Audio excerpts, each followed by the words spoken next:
técnica. E Plano Familiar Camargo. Tradição, seriedade e respeito.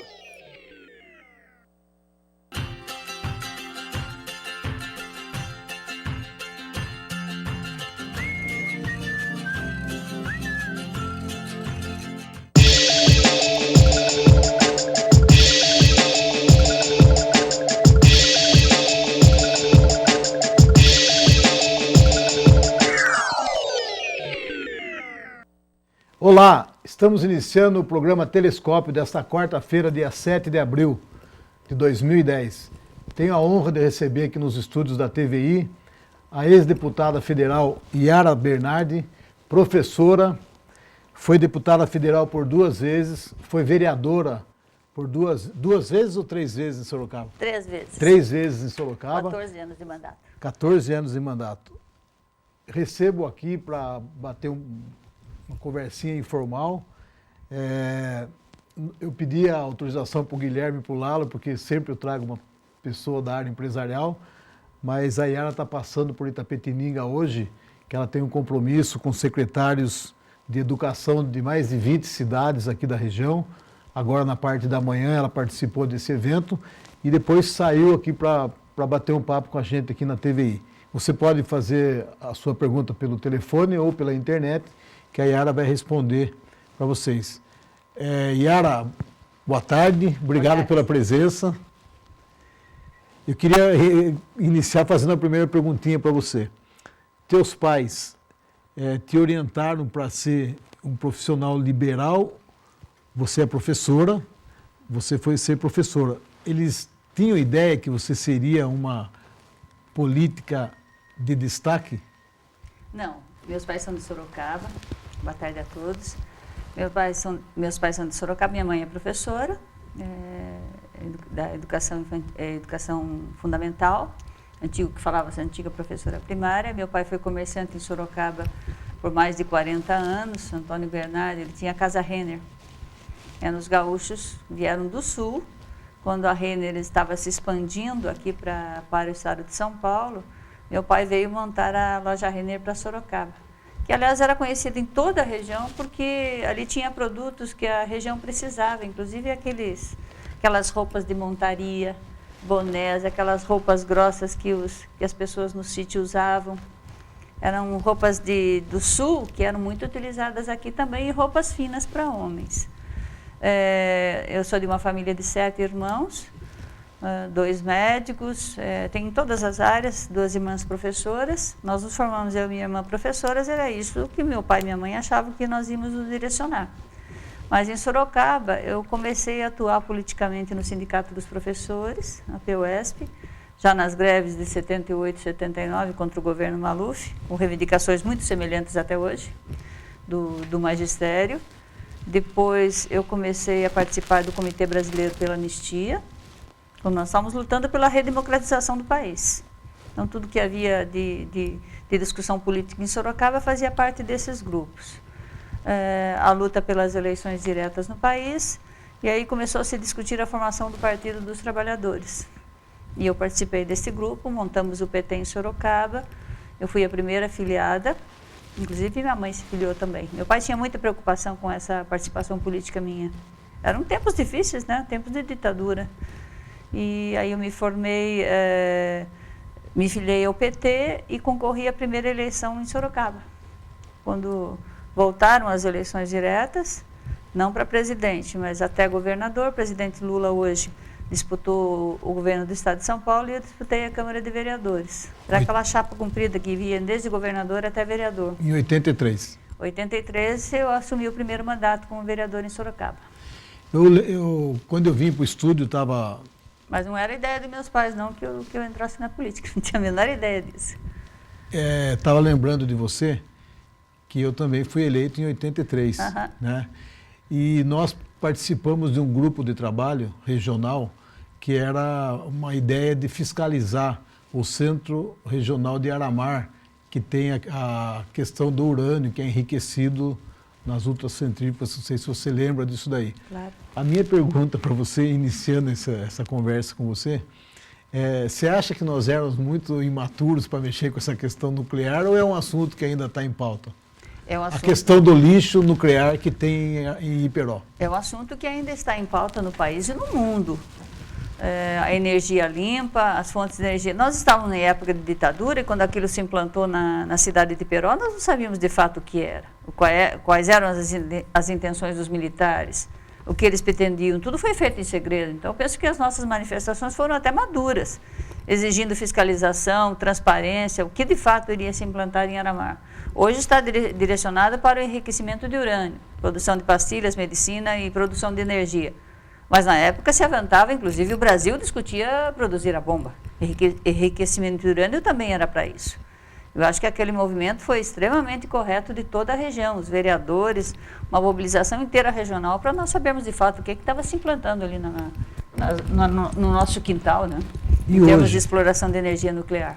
E hoje, você tem uma preocupação com isso, nessa sua atividade política? Tenho uma preocupação, sim. A questão da energia é um tema mundial.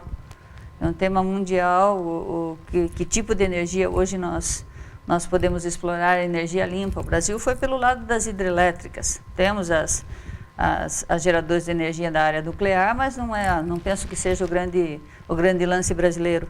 Mas é uma preocupação de todo mundo ainda. No teu período de mandato de deputada federal, tem alguma coisa assim que marcou mais a tua passagem pela Câmara Federal? O que você acha que trabalho que você acha que você fez, que você considera que foi o mais marcante? Olha, eu sempre atuei na área da educação, Chacra, e havia uma reivindicação regional de anos e anos de luta que não sempre se pautavam pela defesa dos interesses da região, que nós deveríamos ter universidade pública. Mas as manifestações não se encaminhavam para nada de prático. A região se reunia, as forças vivas das cidades aqui se reuniam. E como deputada federal, eu me debati muito, me debrucei sobre esse tema de trazer a Universidade Federal para essa região. E conseguimos a expansão da Universidade Federal de São Carlos, até que Itapetininga disputou bastante para que a universidade viesse para cá. Mas houve até, às vezes, rejeição na cidade de Sorocaba pela vinda da universidade. Uma disputa, na época, que acabou sendo positiva com a Unesp. Tivemos a implantação da Unesp, que infelizmente ela não se expandiu ainda em Sorocaba, ainda continua pequena. E a Universidade Federal de São Carlos, que está ali entre Sorocaba e Salto de Pirapora. Começou com 4 cursos, as primeiras turmas já estão se formando agora. E agora já tem 17 cursos, inclusive, de pós-graduação. E para a região, então, eu sempre me pautei, um dos temas de meu trabalho como deputada federal foi a questão da educação. A região aqui conseguiu, e eu lutei por isso também, o polo da UAB, que é de onde eu vim agora, da Universidade Aberta do Brasil, 21 cursos aqui na cidade de Itapetininga, dados pelas melhores universidades federais do país. A Escola Técnica Federal, a região ganhou 4, a cidade de Itapetininga também começa a funcionar agora no segundo semestre, um polo de desenvolvimento regional, o Instituto Federal aqui na cidade de Itapetininga. E outros mais virão para o estado de São Paulo. A região em Boituva, Salto, São Roque e Itapetininga, 4 escolas técnicas federais. Isso são investimentos significativos do Ministério da Educação do governo Lula aqui na região. 4 escolas técnicas federais, um polo da UAB, e mais ainda a Universidade Federal de São Carlos na nossa região. Essa foi uma luta que eu me empenhei mesmo como deputada federal, os investimentos na área da educação para a nossa região. E penso que Itapetininga vai novamente se tornar a cidade das escolas, que era o seu tema. Atenas do Sul, a cidade das escolas. E o investimento hoje que o prefeito Ramalho faz é para que isso volte a acontecer, que a cidade novamente seja uma referência na área educacional. A senhora foi, até alguns dias, a representante do MEC na cidade de São Paulo. No estado de São Paulo, por 3 anos. No estado de São Paulo, que era aquela antiga delegada do estado, né? Exato. Você teve que correr todas as cidades do estado importantes para discutir essa questão da educação nas várias regiões? Olha, existe agora no governo Lula inúmeros projetos que aconteceram de parceria do Ministério da Educação com as prefeituras, principalmente. Com o governo do Estado de São Paulo, a Secretaria de Estado da Educação, com muito mais dificuldade. São pouquíssimos os convênios. Agora, com as prefeituras, muitos. Construção de prédios escolares para creche e pré-escola, salas de informática, salas de educação especial, informatização de todas as escolas, ônibus escolar, recursos para merenda. São inúmeras as parcerias e os convênios que o Ministério da Educação, formação de professores na plataforma Freire, era isso que nós estávamos debatendo agora, inclusive nessa reunião de secretários municipais da região, que está acontecendo agora lá no polo da Universidade Aberta, debatendo seus temas. Então, inúmeros são os convênios e as ações de parceria que o Ministério tem com as prefeituras hoje, dentro do plano de desenvolvimento da educação. São metas nacionais que o Ministério tem, portanto, com o Estado de São Paulo também. Com muita dificuldade com a Secretaria de Estado, mas com a adesão integral das prefeituras, inclusive aqui da cidade de Itapetininga e região. E esses programas, era de minha tarefa apresentar às prefeituras e facilitar a possibilidade desses convênios. Por isso eu percorri o estado todo, apresentando as metas nacionais para São Paulo, dentro do plano de desenvolvimento da educação, que tem um dos focos, que é oferecer educação para todos no Brasil, e a questão da qualidade de ensino, que aí entra a formação de professores, organização das escolas. Era essa a minha tarefa no Estado, como representante do Ministério da Educação. Essa reunião hoje, que reuniu mais de 20 secretários de educação de várias cidades do interior, qual o objetivo principal? Acho que até quem nos ouve tem essa preocupação. Hoje nós não temos tanta preocupação, não tanta, mas ainda tem, com relação a vagas. Mas nós temos ainda uma dívida enorme a pagar com os brasileiros em termos educacionais. Já se tornou, e quem nos assiste agora, não sei se tem conhecimento disso, o ano passado se votou, Chacra, uma emenda constitucional que vai tornar até 2016 o ensino básico obrigatório neste país. Toda criança deverá ser inscrita e deverá ter vaga para ela na educação infantil aos 4 anos. Todas farão o ensino fundamental de 9 anos aos 6. Deverão ser inscritas aos 6. E todo jovem fará ensino médio. Então, nós estamos... uma emenda constitucional revolucionária neste país, que até pouquíssimo tempo atrás não tinha condição nem de oferecer vaga para todos os brasileiros, nem para todas as crianças e jovens.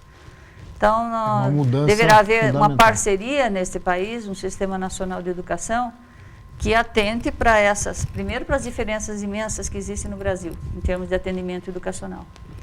E que todas as crianças e jovens farão o ensino básico obrigatório, como qualquer país civilizado no mundo já tem. Que já resolveu isso lá nas primeiras décadas do século XX e nós não resolvemos ainda.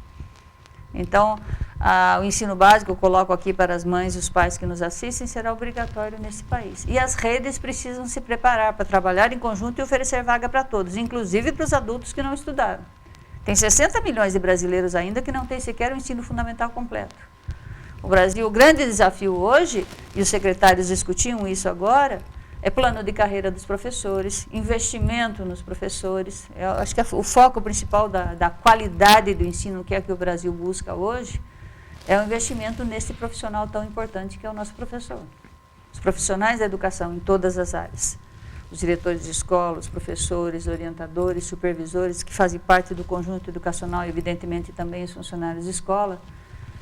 O que fazemos hoje, além de oferecer a vaga, para ter um ensino de qualidade. É isso que os secretários estavam debatendo aqui da nossa região. Plano de carreira dos professores, parcerias com o governo federal, as dificuldades das parcerias com o governo estadual. Era isso que eles estavam debatendo. Essa questão cultural das outras cidades, nós temos cidades cidades pequenas. Queria saber essa questão... elas conseguem andar no mesmo nível de receber as parcerias do governo federal? Elas estão preparadas, o pessoal que administra a questão da educação na cidade está preparado para entender a mudança que está ocorrendo na educação? Não, muitas prefeituras não estão preparadas e às vezes os secretários municipais têm muita dificuldade de convencer os próprios prefeitos que eles precisam ter autonomia sobre a utilização dos recursos, que da educação hoje são recursos carimbados. Se não tiver mais nenhum tostão na prefeitura, o recurso da educação está lá para garantir a vaga de todas as crianças e jovens. E isso é uma questão que tem que ser profissionalizada. Não pode mais o secretário sozinho ser um secretário sozinho. Ele tem que ter equipe para administrar pelo menos 5 contas de recursos, da merenda, do transporte, do Fundeb, do salário educação, do transporte escolar. São contas que se não forem bem administradas, nem por má fé, não estou nem falando disso. Mas vai dar problema lá na A frente. crime de responsabilidade é o secretário e é o prefeito. Então, hoje a educação nós temos que trabalhar para um processo de continuidade. Projetos que começam têm que terminar numa próxima administração. Convênios têm que ser honrados de um prefeito para outro. Os projetos não podem ser descontinuados, que isso é um desastre para a educação. Um prefeito faz, o outro desmonta. E os secretários hoje de cidades pequenas têm muita dificuldade de montar essas equipes. De ter pessoas, até o polo da Universidade Aberta aqui vai ter um curso agora que se chama Gestão Pública, para que pessoas sejam preparadas para trabalhar na administração pública. Melhoria de qualidade de ensino, inclusive, implica que isso funcione, que uma secretaria municipal funcione. E para um secretário que não tem equipe, montar um projeto para fazer um convênio com o governo federal, por exemplo, para a construção de uma escola, exige técnicos, exige parcerias com os engenheiros da prefeitura, com o setor jurídico, que às vezes as prefeituras não estão equipadas para isso, mas hoje se exige. Aliás, com a quantidade de convênios e possibilidades que existem, principalmente do governo federal com as prefeituras, não só na área da educação, exige que as prefeituras sejam profissionalizadas. O ensino à distância, que é uma coisa meio nova no Brasil, né? Como que vai funcionar, por exemplo, aqui em Itapetininga? Como que está funcionando isso? O polo da Universidade Aberta de Itapetininga ele é exemplar. Muitas cidades vêm aqui para entender o funcionamento. Tem a parte do ensino à distância, principalmente para professores, mas também para outros profissionais, são inúmeros, tem 21 cursos aqui no polo da Universidade Aberta, na cidade de Itapetininga. Extremamente importante para a região, mais de 1.000 alunos. E tem a parte presencial ali no polo da Universidade Aberta, tem laboratório de química, laboratório de música, tem um curso de música. A música vai voltar para as disciplinas escolares. E o Brasil é muito grande, muito diferenciado. Se nós quisermos, de fato, os profissionais que a sociedade precisa, que nossa economia precisa, o ensino à distância tem que se implementar, de fato, no Brasil. Muitos cursos de má qualidade foram fechados pelo MEC. Eles estão regulamentados, os cursos à distância. Aqueles que não estão oferecendo qualidade, o MEC está fechando polos pelo Brasil, não da Universidade Aberta, mas, inclusive, de instituições particulares. Aqui, os cursos que existem no polo da Universidade Aberta de Itapetininga são cursos dados pelas universidades federais. E os professores vêm regularmente para darem as aulas presenciais, aulas de laboratório e tudo mais. Extremamente importante para a cidade de Itapetininga. Quem montou a estrutura do polo foi a prefeitura de Itapetininga, mas os cursos são dados pelas universidades federais e de graça para os estudantes. Existe uma vigilância, uma fiscalização por parte do MEC para saber se isso está andando regularmente? Agora o Ministério da Educação já tem a estrutura necessária para fiscalizar os polos de ensino à distância no Brasil, tanto de instituições particulares como dessas públicas. Com as públicas não há grandes problemas, porque as universidades federais querem manter a qualidade. Elas zelam pelo nome e pela qualidade dos seus cursos. No caso das particulares, teve muitos problemas e milhares de vagas foram fechadas pelo Brasil. Elas estão sendo fiscalizadas. Qualquer cidadão que entre num curso à distância e quiser saber se o curso é legalizado, reconhecido pelo MEC, é só entrar na página do Ministério e vai saber se o seu curso está devidamente credenciado frente ao MEC. Inclusive a avaliação, nota a qualidade do curso. E como que esses cursos à distância, como que o mercado aceita esse profissional? Ele vai ter um diploma de uma universidade federal, como qualquer outro. Ele não vai haver algum tipo de... Nenhuma diferenciação. Ele vai sair, são cursos difíceis, não é porque a distância tem qualquer ideia de que ele seja muito mais facilitado. Ele dá a possibilidade do cidadão que tem um trabalho, horário irregular, trabalha durante o dia, estuda à noite, de fazer os trabalhos, tem as aulas presenciais que ele obrigatoriamente tem que comparecer, as experiências e os trabalhos de laboratório, como tem aqui no polo da UAB, e ele sai passando nesses cursos, fazendo os testes, sendo aprovado, ele tem um diploma de uma universidade federal, reconhecido como qualquer outro. E aí tem curso de formação de professores de engenharia, música, gestão pública, os mais variados cursos. Você acha que essa questão da educação para o político é uma questão de vontade política?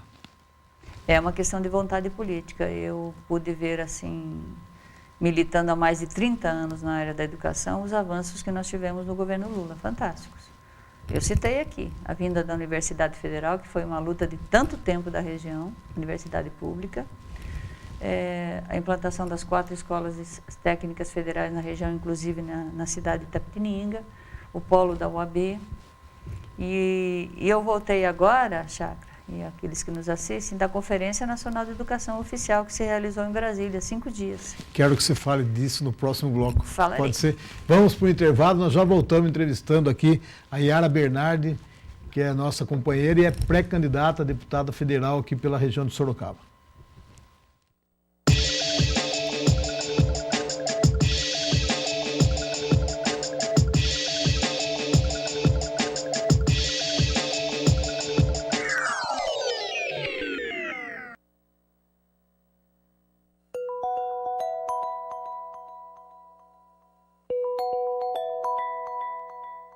Já estão à venda os ingressos antecipados com desconto para os shows da 41ª Expo Agro de Itapetininga. Dia 16, Maria Cecília e Rodolfo. Tudo que eu quero é você. Dia 17, Bruno e Marrone. Ficar por ficar. Dia 23, Jorge e Matheus. Boa beija-flor. Dia 24, Luan Santana. Só te queimar.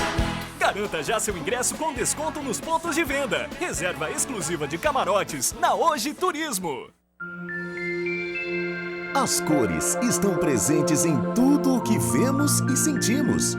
As cores têm o poder de transformar todos os ambientes em que vivemos, trazendo mais harmonia, mais alegria, porque o mundo é feito da mistura de coisas, da mistura de raças, da mistura de cores.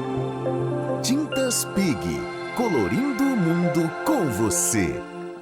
Concreto é uma geoforma têxtil de fios com combinações poliméricas, retorcidos e fibrilizados com exclusivo sistema de microfiltragem unifluxo que permite a drenagem da água sem migração de colóides ou nata de cimento. O módulo Bolsacreto pode ser moldado mesmo com a presença de água, sem a necessidade de desvios de cursos e esgotamento. Bolsacreto.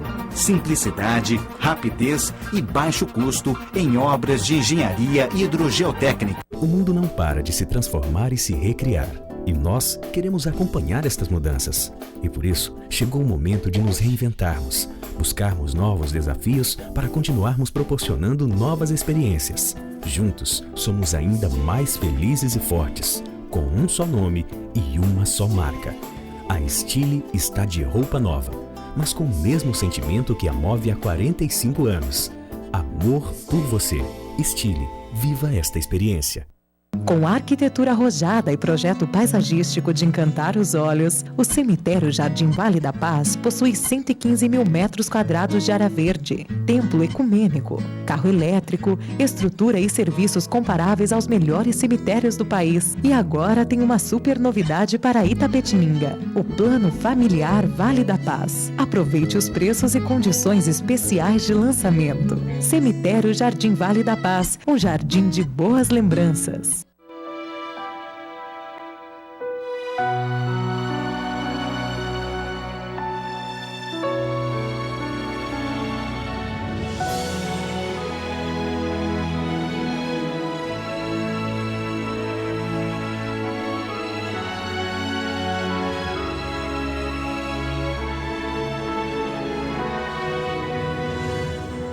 Essencial Farma. Manipulação e homeopatia.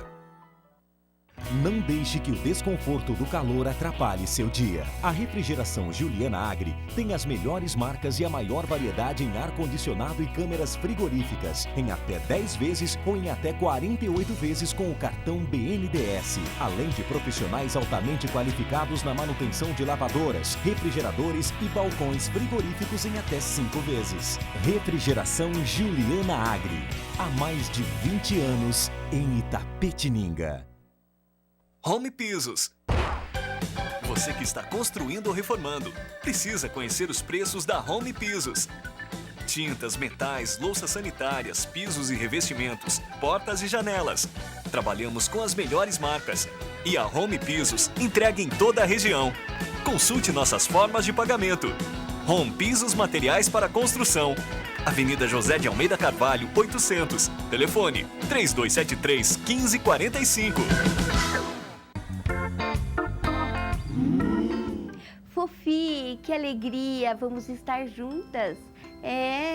Eu, você e eu, isto mesmo. Todos os dias, nestes horários, Fofi. Aguardo você, hein? Um beijinho, ó. Tchau.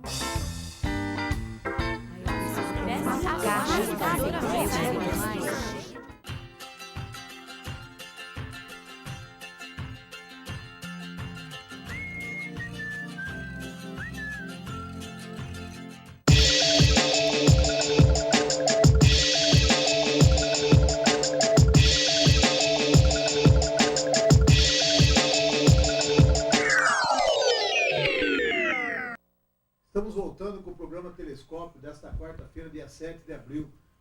Continuo entrevistando aqui a Yara Bernardi, que é líder regional política aqui da região de Sorocaba. Ela é pré-candidata a deputada federal. E eu recebi hoje, o Paulo da Charmosa me mandou uma bola para que eu pudesse sortear aí para o teu filho aí na tua casa. Então se liga aqui na TVI, no telefone que vai aparecer aí, eu mando um e-mail, nós vamos sortear essa bola aqui no final do programa, tá bom? O Paulo é uma simpatia, né? O Paulo é o proprietário lá da loja Charmosa e tem lá a costela no rolete lá no Center Park, né? Então eu queria mandar um abraço pro Paulo, para a família dele e agradecer a atenção e o carinho do Paulo com a gente aqui. Yara, nós temos na linha a Vilma Nogueira, que é a presidente da POESP. Oi, Vilma, boa tarde. Boa tarde, Chacrinha. Prazer em ouvi-la, pois não? Primeiro, eu quero dizer que eu quero agradecer o espaço que a TVI sempre concedeu para a POESP. Gostaria de... Caiu? Boa tarde. Oi. Nós estamos ouvindo, Vilma. Pode falar, Vilma. Primeiro, eu quero agradecer o espaço que a TVI sempre concedeu para a nossa categoria. Queria parabenizar também você pela entrevista com a professora Yara Bernardes, que é um prazer sempre de tê-la em Itapetininga, porque ela vem sempre desenvolvendo um trabalho muito bom como deputada e também como representante do MEC, uma grande companheira aí, professora. Muito obrigada, Vilma. Eu estou até ligando para você para informar, né, porque o espaço sempre foi democrático na TVI, e eu gostaria de informar, porque hoje nós tivemos uma reunião com os professores daqui da nossa cidade, e também esses dias a gente vem fazendo reunião com os professores na região, e nós estamos querendo informar os pais que nós estamos levando a proposta de suspensão da greve, porque ela vem se esvaziando, que a nossa categoria não está mais suportando, né, tanto tempo parado, e até o presente momento o governo do estado de São Paulo não abriu negociação. E tenta jogar de todas as formas que a nossa greve é política. Política ela é mesmo, porque é a greve contra a política educacional que vem desenvolvendo no estado de São Paulo, com a política de divisão da nossa categoria em letrinhas, e também a política contra a forma que ele vem remunerando os professores através de prova, reajuste através de prova. E somente 30 mil professores terão reajuste, e também é contra a intransigência que vem fazendo esse governo no estado de São Paulo. E agora, ele se afasta para ser candidato a presidente e coloca o outro, né? Saiu a raposa, entrou o rato, que também disse o seguinte, que a nossa greve é política partidária. Em nenhum momento essa greve foi política partidária, mas é uma greve política sim. E o governo não abriu até o presente momento um canal de negociação com as entidades do magistério. E também quero informar que nós vamos ter uma assembleia amanhã, a assembleia que vai decidir se a greve continua ou não, a assembleia estadual, mas nós estamos levando proposta indicativa que os nossos colegas, nossos companheiros professores aqui de Itapetininga estarão retornando na segunda-feira. Se o governo até amanhã não abrir negociação, nós vamos realizar a nossa assembleia e vamos também ficar em vigília em frente à Secretaria da Educação, quem sabe até um acampamento em frente à Secretaria. Porque não dá mais para aguentar e esperar esse governo a fazer o que ele vem fazendo com a nossa categoria. Em vez de receber as entidades, ele recebe o professor com bombas, com ok, bombas, Vilma. Com gás lacrimogêneo, etc. Ok, Vilma. Oi? Obrigado pela sua participação. Eu que agradeço. Parabéns para todos vocês aí. Um abraço. Yara, você sempre é bem-vinda em Itapetininga. Obrigada. Muito obrigada, Vilma. Boa sorte para a categoria dos professores aí, Vilma. Fale, professora Yara.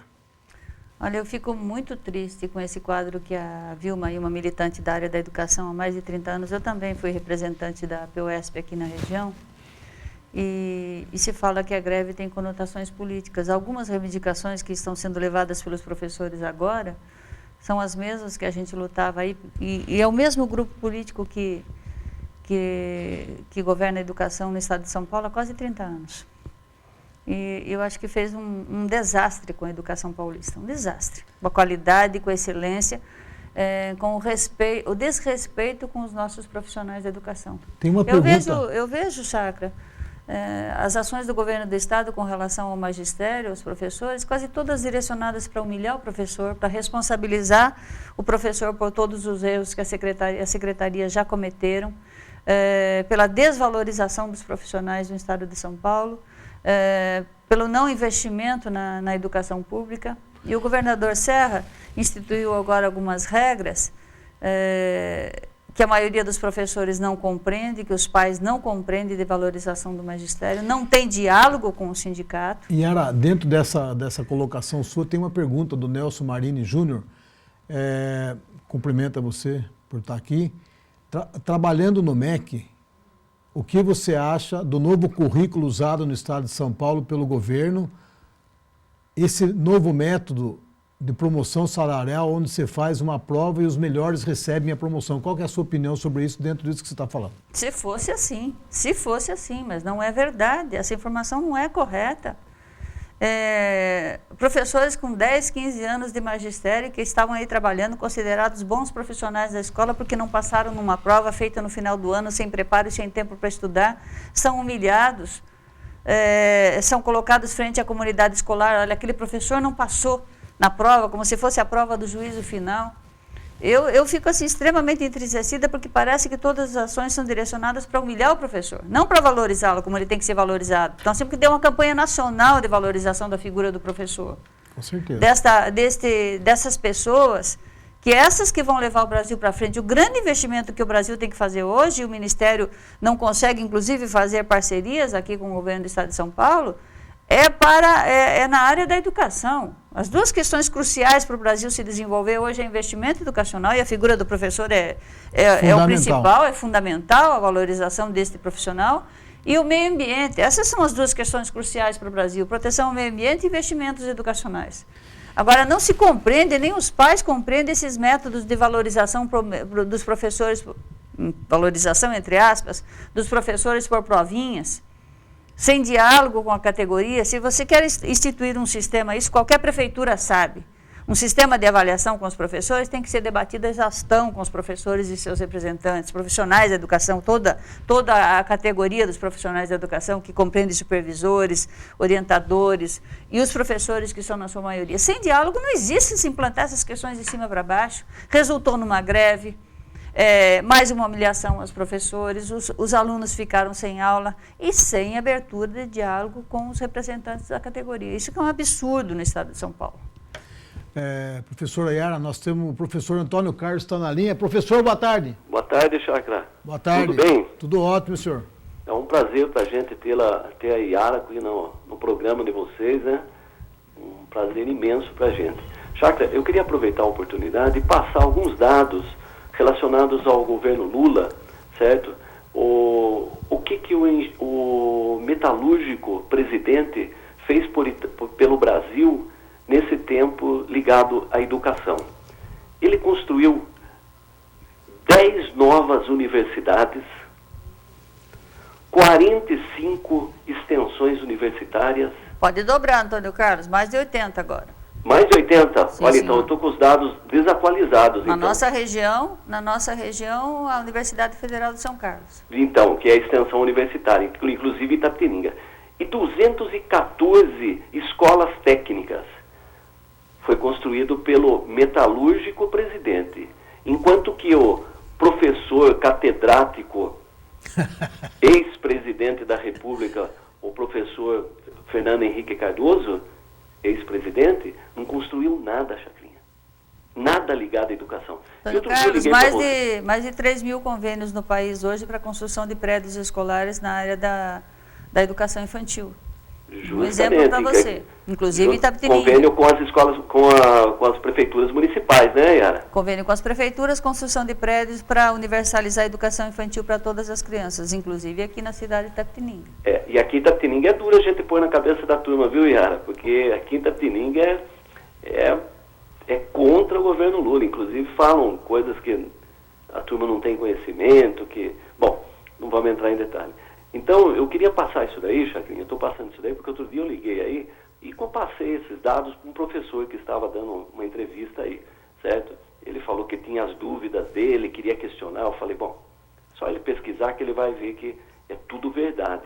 E daí, como era 1º de abril, algumas brincadeiras foram feitas relacionadas a 1º de abril, né? O seu Lula construiu isso daí, foi 1º de abril, não é 1º de abril, não. A Yara está aí para provar, para contar isso daí.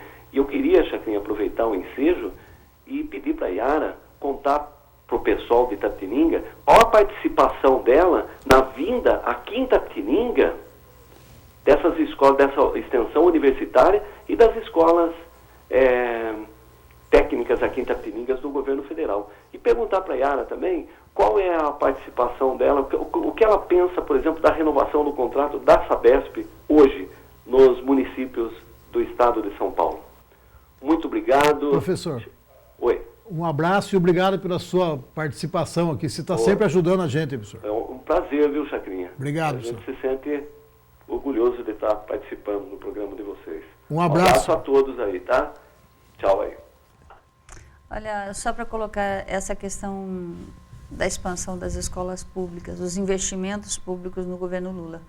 É um presidente que não teve, como milhões de brasileiros, a oportunidade do estudo, mas um dos que mais investiu. Ações que a gente luta há 30 anos para que aconteça. Por exemplo, a emenda 59, que vai tornar o ensino básico obrigatório nesse país. Nós vamos precisar de todos, desde a educação infantil até o ensino superior. Os investimentos têm que ser em todas as áreas. Onde é que se formam os nossos profissionais? Nós temos que ter universidade pública de qualidade para formar e dar educação continuada para esses profissionais da área da educação. São Carlos se expandiu para Sorocaba, Unifesp de São Paulo, não é 1º de abril do que nós estamos falando, Unifesp, que é a Federal de São Paulo, que só tinha cursos na área médica, se expandiu por toda a grande São Paulo, inclusive Santos, São José dos Campos, Guarulhos, Diadema, São Bernardo, Santo André, que teve a nova Universidade Federal da ABC, e várias outras expansões, falando só do estado de São Paulo e pelo Brasil afora. Então, foi um dos presidentes que mais investiu na área da educação, em todas as áreas, desde a educação infantil até o ensino superior. E a cidade de Itapetininga, o presidente Lula não pôde estar presente, mas inaugurou à distância o Instituto Federal. O Instituto Federal vai ter cursos desde a formação de trabalhadores, cursos de nível médio profissionalizantes, e é para toda a região. Itapetininga vai se tornar um polo irradiador da formação desses profissionais para toda a região. Então, formação de trabalhadores na área técnica, isso em parceria com prefeituras, ensino médio profissionalizante e cursos superiores. Cursos superiores, ainda é quase como uma universidade, é um instituto federal voltado para a área tecnológica. Formação de professores, porque todos têm que estar nesta meta nacional de formar professores, licenciaturas e cursos superiores da área de tecnologia. Tem quatro dessas escolas na região e a inauguração do polo aqui, do um Instituto Federal aqui na cidade de Itapetininga, que começa a funcionar agora no 2º semestre. Extremamente importante. 214 no Brasil e nós teremos anunciado nesse ano de 2010 uma terceira leva de construção de escolas técnicas federais por país. E o estado de São Paulo, que tinha três vai contar no final de 2010 com 30 e chegaremos a 100 escolas técnicas federais no estado de São Paulo agora com essa segunda leva de construções. Então, eu penso que não tem conversa aqui, não é? Eu estou dando números e dados absolutamente comprovados. Reais. Escolas técnicas federais, São Roque, Boituva, Salto, Itapetininga e Capivari, só para contar a nossa região. Provavelmente agora na próxima leva, aqui para a cidade de Itapeva, Registro também conta agora começa a construção da sua escola técnica federal como Itapetininga. Então, todo o estado de São Paulo e o Brasil foi contemplado com isso. A Sabesp, que o professor Antônio Carlos gostaria de saber a sua opinião. Eu acho que nós temos que ter muito cuidado na assinatura de convênios com a Sabesp, porque eu, como deputada federal, percorri essa região e eu vi as dificuldades que os municípios tinham, em município pequeno, em negociar com uma entidade estadual como essa, com uma empresa estadual, que normalmente descumpria todas as legislações ambientais, não tratava do esgoto, poluía rios e córregos, não atendia às reivindicações municipais. Hoje nós temos uma lei nacional de saneamento que a Sabesp também tem que cumprir. Tem que seguir. Eu vejo em alguns convênios sendo assinados que agora a Sabesp se enquadra quando o município de fato impõe as suas... E tem lei federal para cumprir. Todos têm que cumprir, inclusive a Sabesp, que acompanha uma lei nacional de saneamento. Então, esses convênios têm que ser muito debatidos, a Câmara Municipal participando, a população participando, para que o convênio seja sendo renovado. Ela é uma empresa pública, tem que se comportar como uma empresa pública e atendendo aquilo que a legislação ambiental exige. Ela também tem que cumprir. E o município tem que exigir isto no contrato, essas garantias no contrato. Perfeito. Nós temos mais uma pessoa... É mais importante você renovar um convênio com a Sabesp, que é uma empresa pública com todos os seus problemas, do que terceirizar esse serviço. Que aí sim a população fica na mão de empresas particulares que, na maioria das vezes, não cumprem os compromissos assinados. Temos mais uma pessoa na linha, o Codorno. Boa tarde, Codorno. Boa tarde, Chacrinha. Alô? Oi, pode falar. Boa tarde, dona Yara. Boa tarde. Satisfação recebê-la de novo e estar direcionando pergunta novamente à senhora, viu? Muito obrigada. Dona Yara, eu gostaria de saber a respeito do Fundeb. A senhora sabe, eu quero citar como meu argumento de propriedade, né? O professor César Calegari, o qual eu tenho lido muitos seus livros, né, a respeito da criação do Fundef, do Fundeb e toda a história da PUESP. Sim. Então a gente sabe que ele tem uma grande participação nisso e ele faz uma grande identificação, né, que o Fundeb contém o mesmo erro congênito do Fundef, né, que trata o aluno como cifra monetária. Ou seja, a cada escola aberta, a cada matrícula efetuada, aumentam-se os repasses da União para os entes federados, né? Então a gente vê um erro muito congênito nesse negócio e uma perca da finalidade real da criação da lei do Fundeb, né? Ou de sua melhora, vamos dizer assim, do Fundef para o Fundeb. E que é a remuneração condigna de todos os docentes, o magistério. A gente vê essa aflição da PUESP, né, da Vilma, a batalha dos professores, não só estaduais como municipais, porque aqui a gente tem pessoas que atuam na educação, auxiliares de educação, ganhando menos que salário mínimo, e tem que engolir, né, dizer que um cartão alimentação complementa seu salário. Pelo amor de Deus, que absurdo, né? Então a gente vê um erro congênito, né, dessas finalidades, e a gente não vê solução para isso. Os controles sociais engessados, a gente não pode participar ativamente. Quando a gente participa ativamente, você é tirado como membro de oposição. Codorna! Então eu gostaria de saber isso da senhora, dona Yara. Realmente há uma possibilidade de cumprir a finalidade do Fundeb, que é a remuneração condigna para todos os professores, ou só ficar construindo escola? Eu sou contra o contrato da Sabesp, mas eu vou falar para você, olha, ele acabou de fazer uma bela do manhaca na frente da casa da minha avó aqui, e agora está tudo exposto aqui, sortando barro para tudo que é lado, já faz quase 10 dias, sabe? Obrigado. Mas a Universidade Federal que foi aberta aqui, não tinha laboratório, e até hoje parece que eles usam todo o complexo de laboratórios da Sabesp. Então, eu acho muito difícil para nós, simples cidadãos, réis cidadãos, que só somos tratados como cidadãos em época de eleição, né? Que fique essa guerra boba, né? E um vermelhinho joga pedra lá no tucano, o tucano joga no vermelhinho, e a gente fica no meio dessa rivalidade boba, Codorna. né? E tendo poucos benefícios para nós reais. Obrigado, Codorna. Um abraço, obrigado. O Fundeb, para quem não conhece, é uma emenda à Constituição brasileira, então não é uma lei comum, ela tem estabilidade e ela dá as bases para a estabilidade do financiamento, Chacra, da educação brasileira, da educação básica. O Fundef só financiava, o fundo é uma conta, é um fundo contábil de recursos para financiar e garantir o financiamento mínimo da vaga para todos. No caso do Fundeb, da educação infantil, creche e pré-escola, então tem o recurso garantido para cada criança. Para a educação infantil do ensino de 9 anos, caminhando para o ensino integral, as nossas escolas vão se tornar escolas de ensino integral. E o ensino médio, inclusive incluindo a educação de jovens e adultos para aqueles que não estudaram na época de vida. Então, essa emenda à Constituição dá uma estabilidade monetária e financeira do financiamento da educação no Brasil. Isso é extremamente importante, isso é revolucionário. A Conferência Nacional de Educação eu fui a relatora na Câmara dos Deputados dessa emenda à Constituição. Desses recursos do fundo, 60% são para financiar tudo na área da educação. Construção de prédios, formação de professores, e 60% desses recursos é para pagar salário de professor. Salário de professor, 60% dos recursos. Eu vejo que hoje o Fundeb, diferente do Fundef, que só financiava e focava o ensino fundamental, ele olha a educação como um todo, financia a educação como um todo, o ensino básico, valoriza o profissional quando garante os recursos para o pagamento do salário dos professores. Inclusive o Fundeb apontou para o piso salarial nacional, sendo implantado agora em todo o Brasil. Os professores não podem ganhar por 40 horas menos que R$ 1.100. Está mais ou menos esse valor para o país. Isso também é revolucionário.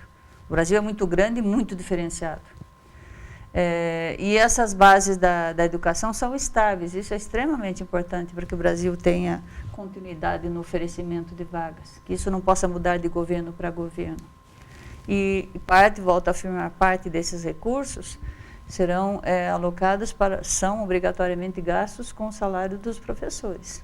E hoje com muito mais mecanismos de fiscalização da utilização desses recursos, inclusive o salário do professor. A Conferência Nacional de Educação apontou para avanços no Fundeb. Mais recursos, por exemplo, do que nós tivemos da exploração do pré-sal. Mais fontes de investimentos para cumprirmos todas as metas educacionais. Então, a conferência apontou para aperfeiçoamentos no Fundeb, mas é um mecanismo extremamente importante para a estabilidade do financiamento da educação no Brasil, inclusive a formação dos nossos professores. Ok. Professor Yara, nós temos aqui dezenas de e-mails. Que bom. Os telefones estão congestionados. Eu pediria a gentileza, você aí de casa que quiser ligar, fazer uma pergunta para a professora Yara, que seja super breve, senão nós não vamos conseguir responder todas as perguntas aqui. Vamos para o intervalo, Edivan, já voltamos.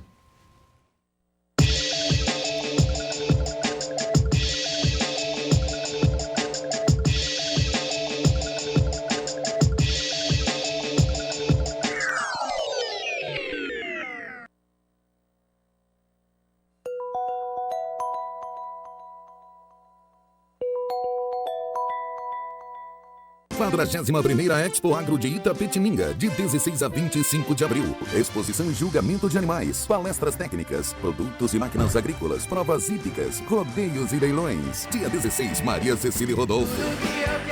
Dia 17, Bruno e Marrone. Dia 23, Jorge e Matheus. Dia 24, Luan Santana.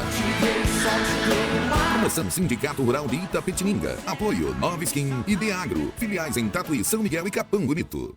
Surpreenda-se com as novidades que a Quec Rio Branco trouxe para você e toda a família. Presentes temáticos, pantufas, chinelos, nova coleção em acessórios e bijuterias finas. Produtos diferentes para bebê, os mais divertidos brinquedos e toda a linha de papelaria e escritório. Quec Rio Branco, para você e toda a família. O que mais importa na vida é viver bem. E para viver bem, é preciso cuidar da saúde. O Hospital Unimed Itapetininga possui moderno centro cirúrgico, UTI, setor de oncologia com serviços de quimioterapia. Ligue, faça seu plano e viva tranquilo. Preços baixos de verdade é nos supermercados Pão de Mel. Açougue, frios, laticínios, congelados, hortifruti, padaria. Sempre ótimas ofertas para você. Pão de Mel, mais barato o tempo todo. Atenção empresário. A Associação Comercial de Itapetininga tem novidades.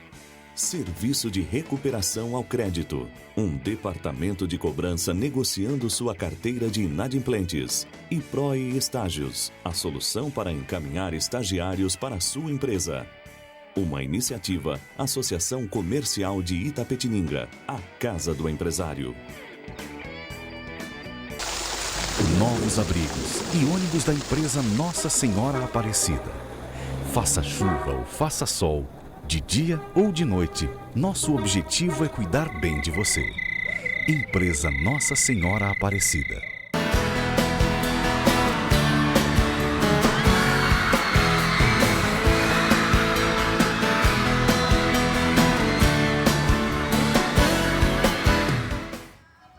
Opa!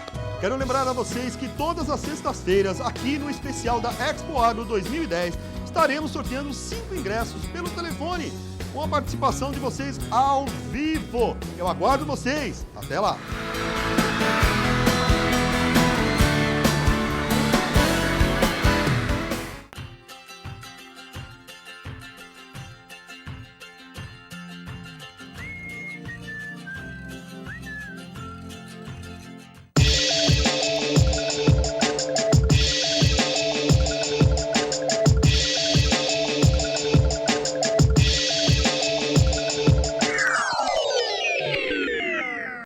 Estamos voltando com o programa Telescópio dessa quarta-feira, dia 7 de abril. Olha, liga aí que depois desse bloco nós vamos sortear essa bola aqui, ó, lá do Paulo da Charmosa. Um abração pro Paulo e pra família da costelaria lá do Center Park.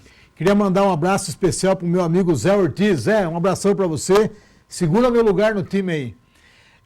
Yara, o Emílio Lisboa, nosso amigo e ex-prefeito de Angatuba, manda um abraço para você e diz que está esperando você lá para você tomar um café com ele. Ele é um dos prefeitos assim que eu conheci mais progressistas aqui da região. Angatuba fez coisas fantásticas em Angatuba. Avançou bastante. E espero que ele volte a ser prefeito. Se Deus e quiser. agradeço o café e vou passar por lá. O Adriano Rolim está falando o seguinte. Boa tarde, deputada.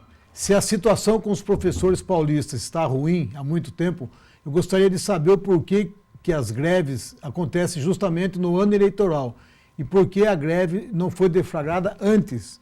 Porque sempre uma ligação entre as greves e o Partido dos Trabalhadores. Eu queria que a senhora respondesse rápido, porque eu tenho 50 perguntas aqui. Olha, este grupo que governa a educação em São Paulo é o mesmo partido há mais de 20 anos, quase 25 anos. São os mesmos. E eles causaram enormes prejuízos, isso eu digo pessoalmente porque eu sou professora da rede estadual aposentada. Eu acompanhei tudo isso, desde que comecei a lecionar aqui na região. E foi um desastre para a educação paulista. E eu penso que as ações estão direcionadas para a desvalorização e a humilhação dos professores, é isso que eu vejo. E não vejo que as greves acontecem em ano político, necessariamente. Eu acho que até deveria, com todas as ações que foram feitas, ela deveria ter acontecido antes. Mas é a categoria, são as ações que decidem. Não vejo nenhuma relação com o ano eleitoral, que chegou, acho que, num limite para os professores paulistas. Ok. A Maura Helena de Souza está fazendo a seguinte pergunta para a senhora. Boa tarde, professora Yara. Quando se fala em educação, se fala muito em professores. Ouvi a senhora falar das parcerias entre o governo do estado e a prefeitura municipal. Eu quero saber se existe algum tipo de parceria por parte do governo com a prefeitura para os profissionais de educação como auxiliar, pois esse tipo de funcionário passa 8 horas diárias cuidando das crianças, profissional que trabalha em creche. Tem uma questão que a gente fala que são dos profissionais do magistério, que aí compreende professores, diretores, supervisores. E depois todo o corpo de apoio dentro de uma escola. A comunidade escolar, toda ela é importante. E o Ministério da Educação tem projetos e programas de formação para esses trabalhadores na área da educação. Todos os outros dentro de uma escola. Que infelizmente não aconteceram no estado de São Paulo, porque não há parceria com a Secretaria de Estado. No município, esses programas podem ser dados pela Prefeitura Municipal quando esse funcionário, numa creche, numa pré-escola, são funcionários municipais. Na rede estadual de ensino, nós temos os profissionais da área da educação do magistério e todos os outros profissionais que fazem uma escola funcionar. Eles são extremamente importantes. E o Ministério da Educação faz convênio com vários estados para a formação desses profissionais de apoio na escola, mas que não aconteceram no estado de São Paulo por recusa da Secretaria de Estado, que é o chamado pró-funcionário, que até agora nós não conseguimos implantar em São Paulo. Não houve essa parceria, então? Ainda não. Alguém tem que certificar a formação daquele que se dá para aquele funcionário. Ok. O Gilberto Moura está fazendo uma colocação aqui, ó. Se não tivesse ocorrido o escândalo do mensalão, que ocorreu até tráfico de dólares nas cuecas dos petistas, quantas escolas poderiam ter sido construídas com esse dinheiro desviado? Olha que eu acho que um assunto não tem nada a ver com o outro. Corrupção tem que ser combatida em todas as esferas, em todas as áreas. O que nós estamos hoje falando são de ações concretas e constitucionais de investimentos na área da educação. Volto a dizer, acho que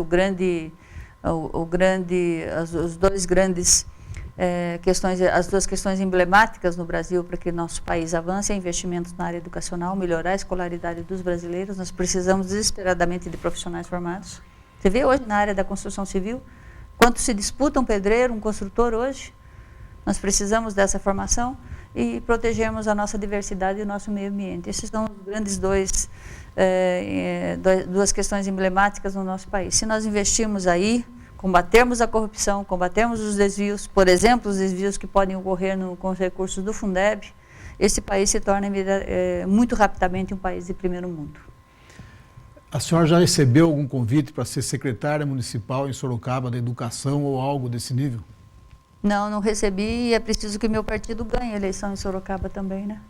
Que o PT dispute com condições de ganhar, e aí nós implantarmos também as políticas em parceria com o governo federal na cidade de Sorocaba. A senhora comeu o bolinho de frango hoje? Olha, fomos muito bem recebidos aqui pela secretária Suzana, pela Márcia aqui no polo da Universidade Aberta. Tinha mais de 50 pessoas, mais de 20 prefeituras presentes, secretarias municipais de educação. E eu já tinha pedido outras vezes o bolinho de frango, quando viesse aqui para a cidade de Itapetininga, e dessa vez nós tivemos. Todo mundo comeu e gostou. Sem aquela paixão petista que você carrega em você, que você é uma petista desde o primeiro momento. Sou fundadora do PT. Então, eu queria fazer essa pergunta para você, mas queria que você desse uma resposta bem, não muito petista. Você ficou 4 anos no governo FHC como deputada federal e ficou 4 anos no governo Lula como deputado federal. Qual era a principal mudança de conduta de um governante e do outro, na sua opinião?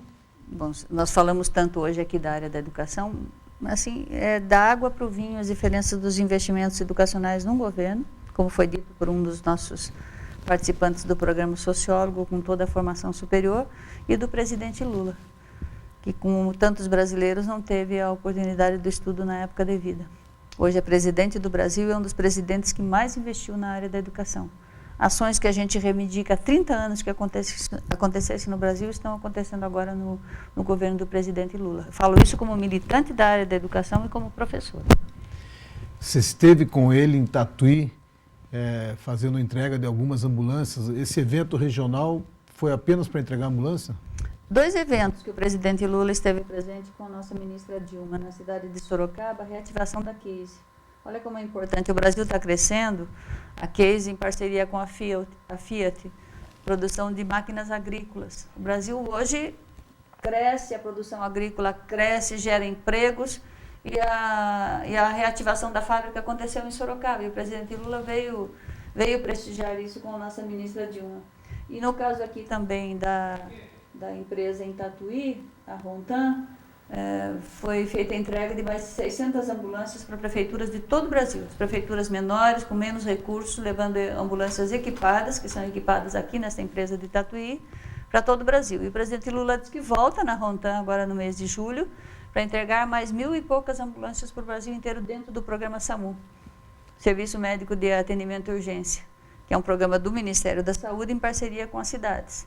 E esses equipamentos foram entregues às prefeituras que vieram buscá-las de todo o país. Acho que duas áreas, assim, a área da agricultura, que é a reinauguração da Case em Sorocaba, e a entrega das ambulâncias. Investimentos significativos em duas áreas que mostram que o Brasil está crescendo.